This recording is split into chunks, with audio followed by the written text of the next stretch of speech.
Jopuonjre ma Nases mayande ochung tiegruok margi koro ywak ewi mwandu mathoth ma gisetiyogo e thuolo manyocha gin go e tiegruok e osiptendego.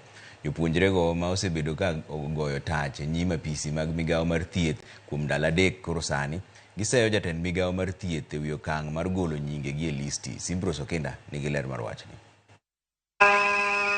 Ma en odiochieng' mar 3 ma jopuonjregi more chieng' kod koyo e rangach mar log tich mar migawo mar thieth ka giywago ratiro margi. Magi gin bath jopuonjre 348 ma nyocha ochungi e kor tiegruok margi jumbe 3 tok chako chenro makamano e ute thieth mopogore pacho ka kaluwore ni pok osidhnegi osimbo mar digri. Calvin Sokelo, japuonjre ma mbalariany ma Meru, noyudo thuolo mar tiegruok e od thieth maduong' mar Thika Level 5.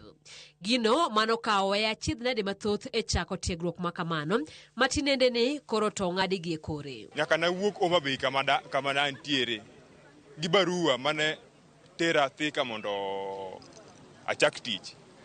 Koro inyalo pimo kaka chako dak, ing'iew gige ot, i process documents, ne wabedo ga gi nas achiel gi intern achiel. To jotuo mane wan go ne jotuo 30.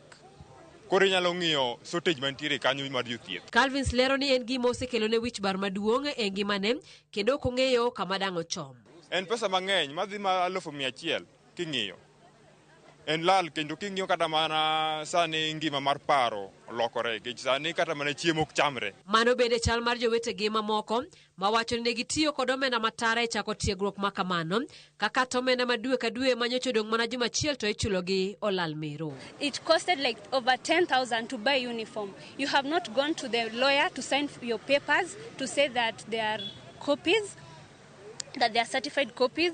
You have not gone to the medics to get your, like the process was so expensive. You've come to Nairobi, you're paying rent. Rent in Nairobi is not that cheap. So whatever you can afford in Nairobi, a bedsitter is maybe 10,000. So esabu 10,000 for rent and deposit. You have not included the fare that we have spent for those 3 weeks that we have worked. Pogruok maduong' ma mienje kind jopuonjregi kod migawo mar thieth en ewi poni ng'ato nyaka sidhne osimbo mar digri koso kata ng'ama osetieko kos mare oyiene dhi e tiegruok.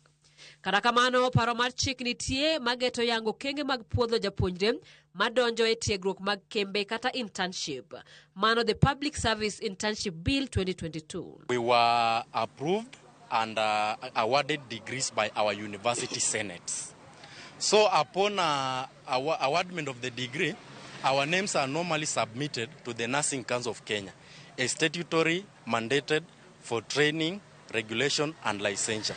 It is the body that normally verifies before bringing the name to the Ministry of Health. The NCK did its work.